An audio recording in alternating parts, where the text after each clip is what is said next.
Ya, Assalamualaikum warahmatullahi wabarakatuh. Bertemu sekali lagi dalam bahagian yang kedua, inquiry pembelajaran profesional. Dan kita telah bincang ya, panjang lebar tentang inquiry pembelajaran profesional pemimpin pertengahan. Dan kita juga telah bincang inquiry pembelajaran profesional guru. Maka saya ajukan satu persoalan untuk kita fikirkan bersama. Ya. Soalannya, adakah wujud model inquiry pembelajaran profesional untuk pasukan pemimpin sekolah iaitu pengetua ataupun guru besar? Apa jawapannya? Maka jawapannya ya. Ya. Kalau pemimpin pertengahan dan guru ada inquiry pembelajaran profesionalnya, model pembelajaran profesionalnya, maka demikian juga dengan pemimpin pasukan pemimpin sekolah. Jadi soalan yang seterusnya, okay? Pengetahuan dan kemahiran siapakah yang perlu dikenal pasti? Maka pastinya ruang lingkup yang lebih besar. Kalau guru, murid. Kalau pemimpin pertengahan, guru dan murid. Maka kalau pasukan pemimpin sekolah, maka pengetahuan dan kemahiran pemimpin pertengahan, pengetahuan dan kemahiran guru, pengetahuan dan kemahiran murid. Itulah yang perlu diterokai, diketahui dan dianalisis oleh pasukan pemimpin sekolah dalam inquiry pembelajaran profesional pemimpin pasukan pemimpin sekolah. Okey, mari kita lihat ya, apakah hasil pembelajaran dan kriteria kejayaan untuk aktiviti 5 ini. Okay. Dengan perbincang yang panjang lebar dalam video yang pertama, maka hasil pembelajaran yang nak kita capai adalah mengenal pasti pengetahuan dan kemahiran yang diperlukan oleh pasukan pemimpin sekolah dalam pembinaan persekitaran pembelajaran profesional di sekolah. Ya, maknanya kita nak tahu, kita nak kenal pasti apakah pengetahuan dan kemahiran yang pasukan pemimpin sekolah perlu untuk membangunkan persekitaran pembelajaran profesional di sekolah. Ustaz Zuki nanti ya akan bincang tentang jurang. Jadi sebelum tu kita lihat dulu kriteria kejayaan. Okey. Kriteria kejayaan pertama adalah menyenaraikan pengetahuan dan kemahiran pasukan pemimpin sekolah dalam pembinaan persekitaran pembelajaran profesional di sekolah melalui senarai semak. Jadi dalam modul ini ada disediakan senarai semak. Ya, iaitu senarai semak untuk menentukan, untuk menyenaraikan kemampuan dan kemahiran pasukan pemimpin sekolah untuk membangunkan persekitaran pembelajaran profesional. Manakala kriteria kejayaan yang kedua, okay, mencadangkan aktiviti-aktiviti yang sesuai untuk memantapkan pengetahuan dan kemahiran pasukan pemimpin sekolah berdasarkan model inquiry pembelajaran profesional. Kan saya dah kata? Maknanya pasukan pemimpin sekolah juga harus menggunakan model inquiry pembelajaran profesional untuk menentukan, mencadangkan aktiviti-aktiviti yang sesuai. Okey, demikianlah bunyinya hasil pembelajaran dan kriteria kejayaan. Okey, untuk mencapai hasil pembelajaran dan kriteria kejayaan, inilah langkah-langkah yang telah disusun ya. Di mana ada 4 langkah. Mari kita lihat bersama-sama. Langkah yang pertama adalah peserta yang terdiri dari pengetua, penolong kanan dan guru besar melengkapkan jadual 2 dalam toolkit M4A501. Okay. Setelah meneliti model inquiry pembelajaran profesional. Ya.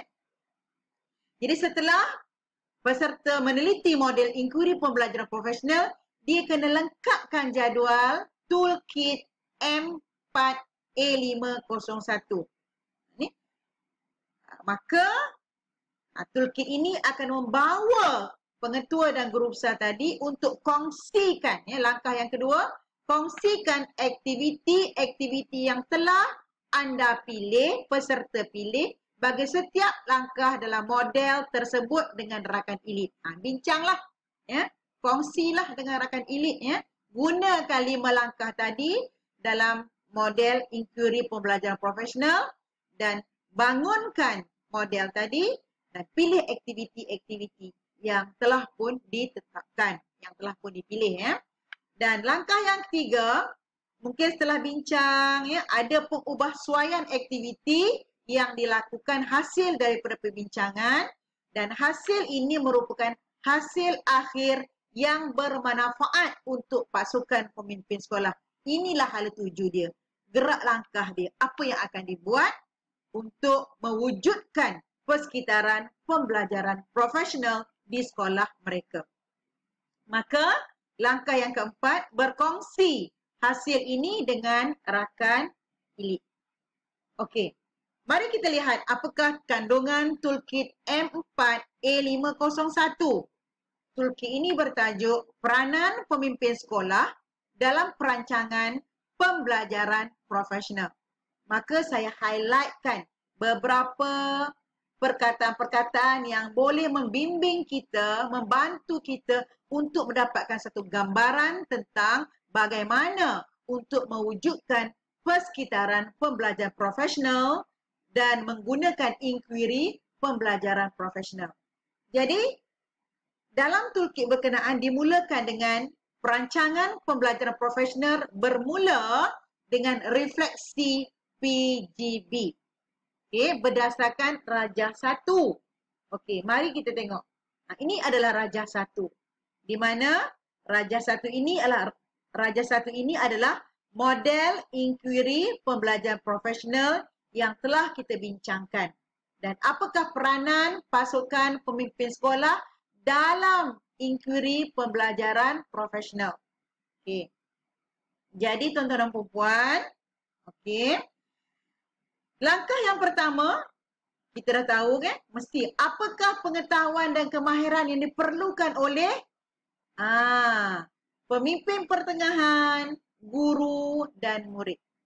Dan langkah yang kedua, apakah pengetahuan dan kemahiran yang diperlukan sebagai seorang pemimpin. Sehingga begitulah akhir sehingga langkah 5. Okey. Jadi PGB kena buat refleksi berdasarkan Rajah 1 melalui inquiry terhadap pengetahuan dan kemahiran yang diperlukan oleh guru dan murid. Maka walaupun nampak mercu di situ.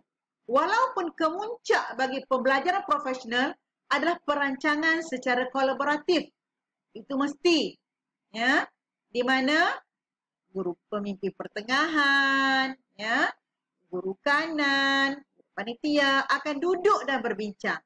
Di sini PGP, dalam model ini PGP ada 2 peranan, iaitu pembelajaran profesional, iaitu peranan utama dalam pembelajaran profesional sebagai pemimpin instruksional dan pemimpin transformatif. Dalam konteks ini PGP bergerak selaku pemimpin instruksional. Okey, jadi di mana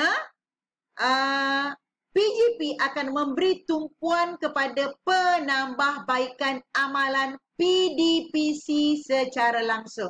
Nah, ya, fokus. Jadi tak bolehlah pengantar cakap saya ni itulah kan. Kita boleh. Maka dia mesti expert mengajar, tahu dan dia akan kongsi benda itu kerana mereka adalah pemimpin instruksional. Maka apa yang diberi tumpuan adalah penambahbaikan amalan PDPC secara langsung. Maka PGB mensasarkan perubahan budaya sekolah untuk menyokong pembugaran, ya, pembugaran persekitaran pembelajaran dalam kalangan warga.